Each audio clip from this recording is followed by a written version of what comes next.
Essayez la différence avec Goulanchemin et 72 Autopark, votre concessionnaire Suzuki en Sarthe.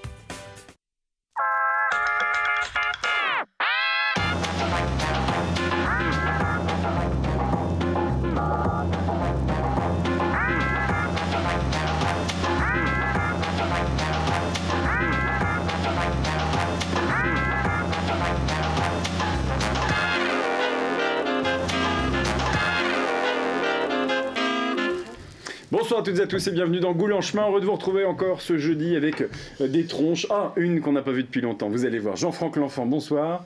Bonsoir les petits enfants. Bonsoir, comment ça va? Bonsoir. Je suis à côté d'Aina et alors pour moi c'est un honneur. Parce que moi c'est vrai que d'être à côté d'une grande voix, d'un organe exceptionnel, on va dire. C'est vraiment super. On en a parlé la semaine dernière. Je jamais fait celle-là encore. Bah oui. Non, c'est vrai que c'est tellement. Moi, j'adore écouter la musique en plus. Je suis un fan de musique, d'opéra. Et puis, tu étais à l'Opéra de Paris. Voilà, ouais. Pour du Rossini. Pour la Saint-Valentin. Oui, entre autres d'ailleurs. Oui. Et j'ai beaucoup pensé à Daina parce que je me suis dit c'est quand même extraordinaire comme métier de pouvoir chanter sur scène comme ça. Eh ben merci en tout cas de présenter les invités. Vous devriez continuer. Oui, nous avons quelqu'un qui ressemble à un petit hérisson. Alors, je vous donne pas son nom. Qui ça peut bien être? Alors, entre le petit hérisson et le petit sanglier. Emmanuel, le spécialiste du cinéma. Emmanuel Chevrel, effectivement. Bonsoir Emmanuel. Bonsoir Maxime. Comment ça va? Comment bien et vous-même? Bah ça va, ça va. Je suis aussi très enchanté d'être pas à côté de Monsieur l'Enfant, mais d'être surtout à côté de Diana. Ça n'a rien à voir avec le fait que j'ai beaucoup de chance. C'est une grande culture que tu n'as pas. Bah oui, c'est vrai que tu apprécies encore plus que moi. Oui, mais bon, et nous avons encore quelqu'un. Alors après, ce sont que des garçons. Mais alors lesquels? Attention, nous avons un spécialiste, un triathlon-man. J'ai nommé Ironman. C'est pas un triathlète qui va faire un Ironman. Vous faites des contractions avec quand vous chantez. C'est pour bientôt ça. C'est dans 6 mois. Hein. Dans 6 mois. C'est bientôt, oui, je suis d'accord. Donc il y a une préparation. Un tout petit peu, ouais. Donc, un tout petit peu, oui. Et c'est bien sur l'Italie que tu vas. Oui, exactement. Voilà, donc ça va être carrément. C'est mon métier ça? Ah non, c'est pas son métier, c'est pas son métier. Non, c'est pas son métier. En tout cas, c'est Fabio Rubino, parce qu'on peut aussi donner son nom et son prénom. Bonsoir Fabio. Bonsoir. Comment ça va? Super bien. Heureux de revenir encore une fois, très bien. Vous avez des choses à nous annoncer là. Il y a des petits événements qui se préparent. Des tout petits événements qui se préparent. Ouais, léger. Un plus gros que l'autre quand même, mais. C'est vrai. Oui. C'est vrai. On va donner quelques infos tout à l'heure, pas de soucis. Bah voilà, on en parlera aussi. Et puis à côté, on a. On en a un plus gros que l'autre. Toi, tu parles de quoi là? Pas pour longtemps, parce qu'il dégonfle progressivement. Il dégonfle progressivement. On est sur une étape de dégonflage. Voilà, c'est ça. Ted qui a entamé, vous le savez. Mais les gars, ça va être incroyable. Ted qui a entamé un régime. Alors, vous perdez du poids, mais toutes les 2 semaines. Bah oui. J'espère que le final se fera pas là. T'as un lobe d'oreille à moi là. Mais oui. Un peu, là. Les gars, vous me voyez de semaine en semaine, à un moment donné. On va plus vous reconnaître. Vous allez débouler. Alors non, moi je veux pas qu'on me reconnaisse plus. Non. Oh bon, on va le reconnaître. Oui, je pense que. Oui, quand même. Je voulais dire que je suis très heureux d'être dans le champ du visuel de Diana. Voilà. Il suffit d'avoir une femme sur le plateau, alors là. Je me sens obligé, vraiment, tu es ravissante. Je me sens obligé, j'ai pas le choix là. On pourrait faire mieux là. Oui, c'est vrai. Un peu petit joueur. On devrait tout de même signaler aux téléspectateurs que Daina vit quand même avec un homme. Donc attention, ne vous présentez pas comme ça à la porte pour venir chercher Daina. Enfin, on sait jamais, tu sais, il y a des gens qui sont un peu bizarres. Non, mais c'est vachement intéressant parce que j'ai eu mes 2 premiers stalkers sur Facebook. Ah oui. Et pardon encore pour les micros. Et ouais, c'est compliqué. Alors peut-on expliquer quelqu'un un stalker, oui, parce que public qui on nous est regarde. au moins 2 scotchés comme ça. Là t'as bloqué toutes les mappades de France. C'est ça. Non mais ça va parce que je suis pas. C'est le côté pratique d'être chanteuse lyrique, c'est la célébrité un peu. J'adore les chanteuses lyriques. J'adore les chanteuses. C'est pas pareil que d'être à la télé et à la radio toute la journée. Mais du coup, oui, c'est compliqué. Donc, de temps en temps, je balance mon mari et mes enfants. Ah bah oui, il faut mieux quand même, de temps en temps, oui. Donc, du coup, ça se calme un peu. Mais ouais, c'est un peu bizarre. Ah bah oui, c'est ça, d'être célèbre. Et c'est intéressant aussi, parce qu'ils ont des opinions sur moi qu'ils inventent eux-mêmes. Et par exemple, comme je suis très très contre tout ce qui est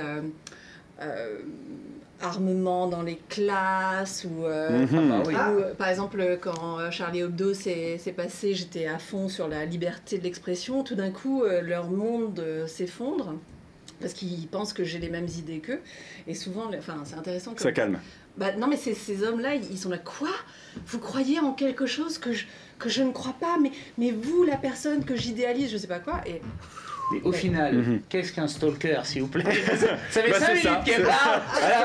Tu ne fais pas de la politique, toi, par hasard? C'était pour toi, là? Ah, d'accord. Moi, je pensais que c'était pour le public. Non, un stalker, c'est quelqu'un qui t'écrit des emails Messenger fréquemment, en espérant que quelque chose pourrait se développer. Ah, mais heureusement. Pourquoi j'ai jamais ça, moi? C'était pas parce que vous ressemblez à un petit sanglier. Voilà, c'est ça. Peut-être, enfin, moi, Ami chasseur. Toi, ça reste perplexe, hein, quand même. Hein. Bah, je sais comment ça s'appelle maintenant. C'est ça, les célébrités. Ça m'arrive aussi. Le stalker? Oui, oui. Ah oui. Vous, c'est des stalkeuses? Non, les deux. Ah, des stalkers aussi. Après, il n'a pas 150 non plus. Hein. De toute façon, stalker et stalker. Ah oui, En tout cas, Jean-Franck. On n'est pas assez connus. Ah bah non, c'est ça. En tout cas, Jean-Franck rappelait à juste titre que vous avez quelqu'un dans votre vie, mais Jean-Franck, vous avez aussi quelqu'un. Donc calmez-vous un petit peu avec. Oui, bien sûr. Et justement. Alors moi, je peux dire, je n'ai personne dans ma vie. Et j'ai pas de stalker non plus. Je n'ai pas de stalker, donc sachez, je couche. Allez, chasseur, une petite cartouche au sanglier. C'est vrai que. Allez, on va quand même commencer l'émission. Le 23, le 24, le 25, il y sera, les gars. 500 mars. Voilà. De sanglier, 28 de sanglier, le 23. On va en parler dans l'émission, bien sûr. Voilà, si j'ai vous voulez avec Diana. pécho Emmanuel, Voilà, c'est ça. c'est 23 Ah, ma mère. Ah, pardon. En revanche, excusez-moi, si vous ne voulez pas pécho Diana, Mais même date, 23, 24, 25. Voilà, il va y avoir une bataille. Non, mais on le fera tout à l'heure. La bataille entre les deux festivals, là, pour savoir. Non, il y a Non, mais pas pour de- nous voir en vrai. Il y a Voilà, 3 c'est ça. jours, donc on peut de toute façon aller voir l'un et l'autre. Mais on va quand même commencer l'émission avec une question, puisque vous savez, c'est quand même un peu le but de cette émission, même si la semaine dernière on n'a pas posé beaucoup de questions. Oui. Et on parlait justement de femmes et de sartoises. Quelle sartoise est jalouse? Pardon? Quelle sartoise est jalouse? Oui. Une femme Bon, il doit y en avoir célèbre. quelques-unes, hein. C'est pas une femme célèbre. Ah, c'est la femme de Maria Jean-Franck. Chapa. Et vite, il a gagné ce Guyana. C'est pas Marlène Schiappa, non. Bah, c'est pas une femme. Donc est-ce que c'est une poule? C'est une poule. Et c'est Ah la oui, donc poule c'est Le pas Mans. Chapa. Et c'est la poule Le Mans. Et elle est jalouse de la poule de Loué. Et c'est la poule Le Mans qui est jalouse de la poule de Loué. Excellente réponse. Alors La pourquoi? poule Le Mans que nous avons. Alors vue, donc, là.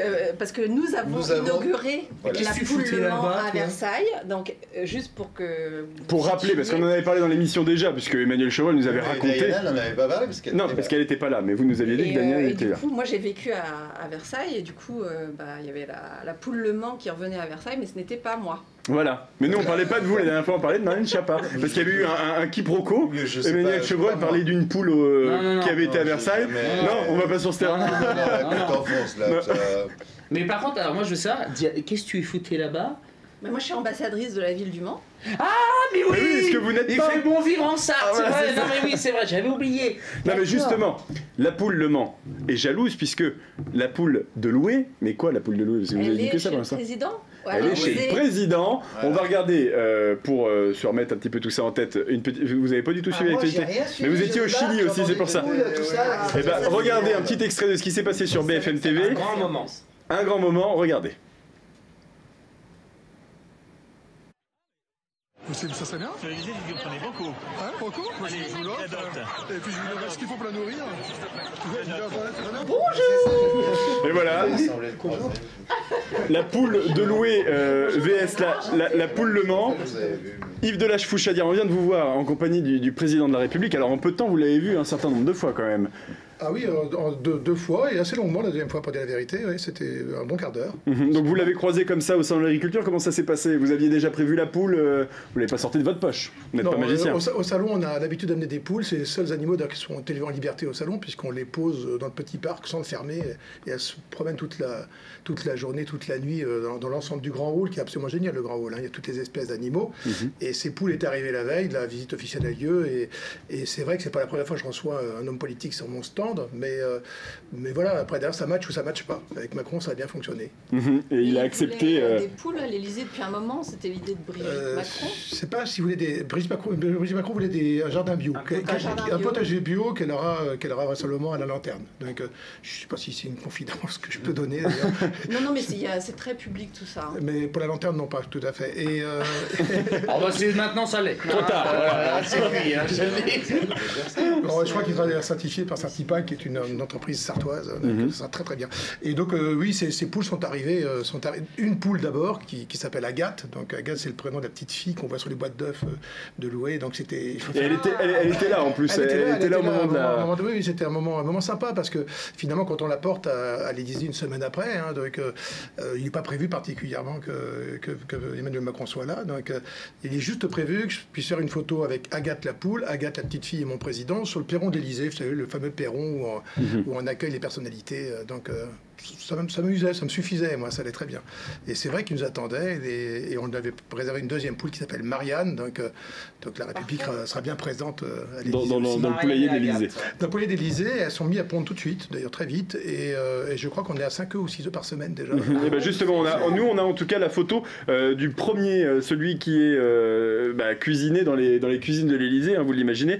Ça c'est un tweet de Guillaume Gomez, le chef de l'Élysée. Il le dit, il est là, le premier œuf. Merci Agathe la poule, encore 2 et on fait une omelette. Voilà, parce que c'est un œuf par jour une poule. Hein.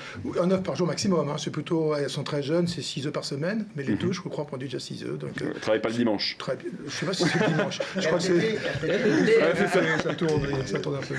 Peut-être par semaine. Donc on le disait, on parlait de la poule Le Mans, parce que c'est vrai que vous avez dans le calendrier suivi la poule Le Mans, puisque la poule Le Mans a fait son arrivée à Versailles. Donc on a une poule chez les rois, une poule chez les présidents. L'époque de la poule Le Mans, c'est plutôt Versailles. L'époque de la poule Loué, c'est plutôt la République et l'Élysée. Donc ça tombe très bien. Donc, voilà, il y en a une qui a produit des œufs, l'autre qui est magnifique. Donc chacun a sa place. La Sarthe est hyper bien représentée maintenant dans les lieux de pouvoir du passé, du pouvoir du présent. C'est génial. Poules, quoi. Oui, on a des Soyons clairs. Arrête de me faire des compliments tout le temps. À ne pas confondre, hein, bien sûr. Poule sartoise. On parle bien sûr des poules. Alors, moi j'avais une petite question, parce que j'ai suivi bien sûr l'actualité comme tout le monde, hein, et j'étais en plus au sein de l'agriculture, on aurait presque pu se croiser, puisque le stand de Loué est représenté là-bas. On le rappelle, hein, vous êtes le directeur des fermiers de Loué. C'est ça. Ça marche bien. Les poulets de Loué, ça marche bien, la marque Loué. Et justement, vous êtes passé sur BFM TV quelques minutes après. Les studios de BFM TV sont juste à côté de Porte de Versailles. Il y a une question d'une journaliste qui a été assez frappante, qui voulait absolument savoir ce qui n'allait pas chez vous. Et vous avez été incapable de lui donner satisfaction, parce que vous lui avez dit, nous ça va. Ah oui, je n'ai pas inventé. On pleure, on n'est pas des gens qui pleurent. Hein. À Loué, depuis 60 ans qu'on existe, on a toujours décidé que c'était nous qui tenions notre destin en main. Et donc voilà, donc on ne va pas dire que ça ne va pas, ça va. Et quand ça va, ça va. Vous n'allez pas dire que ça ne va pas quand ça ne va pas. Vous allez bien, vous. Vous n'avez pas inventé. Ça se voit, ça se voit. Mais alors cette image, parce que aussi le salon de l'agriculture, c'est un moment important où on rencontre les éleveurs et aussi où la France, qui ne s'intéresse pas le reste de l'année, de savoir d'où viennent les produits, aussi beaucoup les Parisiens et qui découvrent que les poules font des œufs et c'est pas seulement les boîtes dans les supermarchés. On a cette image de l'agriculture qui va mal aujourd'hui en France. Est-ce que vous culpabilisez, vous, d'aller bien quand vous voyez que sur les plateaux de télé, parfois ça pleure justement? Nous, on va au salon pour montrer des éclosions de poussins, montrer le diamant du bec, on va pour montrer pourquoi les poules pondent des œufs le matin. Vous savez pourquoi les poules pondent des œufs le matin? Non. Ben non. C'est quand même vachement important, ça. C'est une sorte de convention collective. On est en plein dedans, là. Non, c'est la lumière. Quand on se couche le soir, c'est la ponte de l'ovule. Le jaune est un ovule, et le temps de faire tout le reste, c'est le lendemain matin que les œufs vont être pondus. Mais c'est l'extinction de la lumière qui fait la ponte de l'ovule. Alors ça, quand vous racontez ça à des enfants, vous le racontez aux enfants, les parents font comme s'ils savaient, à la fin ils savent. Et ils disent aux enfants, je voulais te le dire. Mais ils reviennent, et cette année, il m'est arrivé un truc incroyable. Ça fait 20 ans qu'on fait ça au salon. Je fais 25 heures de micro à 5 jours et 70 heures debout. Donc c'est épuisant, ce truc-là. Et j'ai vu arriver une jeune femme. Elle m'a dit qu'elle avait 27 ans après. Elle m'a dit, je vous connais depuis toujours.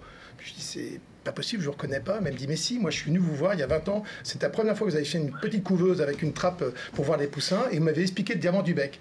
Et finalement, j'ai retrouvé. Donc je suis venu tous les ans et je voulais vous présenter ma fille, qui avait 3 ans. Et j'ai expliqué à sa fille. Sur le coup, je me suis dit, purée, t'as vieilli. Deux générations, c'est parti. Finalement, je me suis dit, non, c'est institutionnel, c'est bien. Elle amène ses enfants, ça veut dire que c'est un stand qui plaît. Il est dans les 10 premiers cités dans les stands qui plaisent le plus à Paris. Ouais, parce qu'il existe au salon d'agriculture, on vous voit aussi à la foire du Mans tous les ans. Enfin, c'est quelque chose qui marche beaucoup de voir les poussins. En fait, dans son pays, les Sartois m'ont envoyé une quantité de SMS et de messages gentils. Vous ne pouvez pas savoir comme les Sartois sont gentils. Je ne sais pas si vous le savez à ce moment-là. J'ai reçu des quantités de mails, de messages de gens que je ne connaissais pas pour certains d'entre eux, pour dire qu'ils étaient très fiers finalement que ces poules soient allées à l'Élysée. Et après tout, ces petits plaisirs-là, il ne faut pas les bouder, il faut les prendre. Bah, bien sûr, et puis c'est un joli coup pour vous, c'est génial. Je crois que voilà, c'est un tout, c'est vraiment un tout. Ouais, et c'est nos 60 ans, et voilà, c'est plutôt bien. Aux États-Unis, où je dirais bientôt, on a beaucoup de mal à produire des poulets à l'extérieur, on ne sait pas faire ça. Donc la France est renommée justement par son élevage de plein air. De plein air, tel qu'on le pratique à Loué, tel qu'on l'a inventé à Loué. Hein. Ça a été inventé dans la Sarthe, ça. Donc, pas inventé. On n'a pas fait les conneries des autres. Donc, on a gardé des animaux dehors. Donc, alors, je ne vais pas dire que les autres font pas de la mauvaise production, mais malgré tout, un poulet, c'est fait pour aller dehors. Et si vous regardez les poules pondeuses en cage, etc., qui s'arrêtent là maintenant, mais pourquoi les a mis en cage? D'un autre côté, Loué, c'est une marque, mais c'est une marque qui est conséquente. Il y a un paquet de monde aussi. Hein. C'est une énorme coopérative, finalement. On se sent élevé en coopérative. Donc, d'ailleurs, je suis très fier d'être directeur d'une coopérative parce qu'au moins, on partage bien avec tout le monde les résultats. C'est ça aussi qui fait le succès des poulets de Loué et des fermiers de Loué. C'est de dire que, en fait, les bénéfices qui sont engrangés par cette coopérative, ils sont réinvestis constamment. Ils sont redistribués pour plus de 50% aux producteurs. C'est le principe du fonctionnement. Et on donne des explications. Là, je reçois tous les éleveurs la semaine prochaine par petits groupes pour leur donner toutes les explications sur le fonctionnement de la coopérative. C'est génial. Je vais faire des coopérateurs, j'ai 98% de participation. C'est une belle économie il y a 3000 emplois dans le département, c'est pas rien. C'est important. Ça a 60 ans, c'est ça? 60 ans cette année, oui. D'accord. Vous avez pensé à un événement Si, il y en a un. J'arrive trop tard, donc du coup, c'est ça. Oui, en fait, on va être à peu près 3000 parce qu'on invite tous les anciens. Le principe des événements à Loué, c'est de rendre hommage aux anciens. Les gens arrivent dans notre coopérative, ils font un boulot, ils ont des parts sociales, et puis ils vendent la part sociale au même prix qu'ils avaient acheté 20 ans, 30 ans plus tard. On leur dit au revoir, on leur dit à peine au revoir. On les recroise, mais on les voit plus vraiment. Donc tous les 10 ans, on fait des grosses fêtes et on remercie les anciens. Il faut commencer par remercier ses anciens pour être bien dans sa vie. C'est trop sérieux tout ça, non? Non, mais il a tout à fait raison. Non, mais on a eu 2 belles leçons. Ça sert à rien de se plaindre si tout va bien. Et il faut remercier les anciens. Les anciens. C'est très bien. Voilà. Peut-être un mot qu'il fallait laisser avec les poules. À l'Élysée, en tout cas, on va marquer une courte page de publicité. On se retrouve juste après. Ne bougez pas. On continue de parler des poulets de Loué, de la Sarthe et des questions. Et puis, on va goûter aussi, on va manger. Vous restez avec nous, Hilda Fouchardière. Si vous voulez. Avec plaisir. À tout de suite.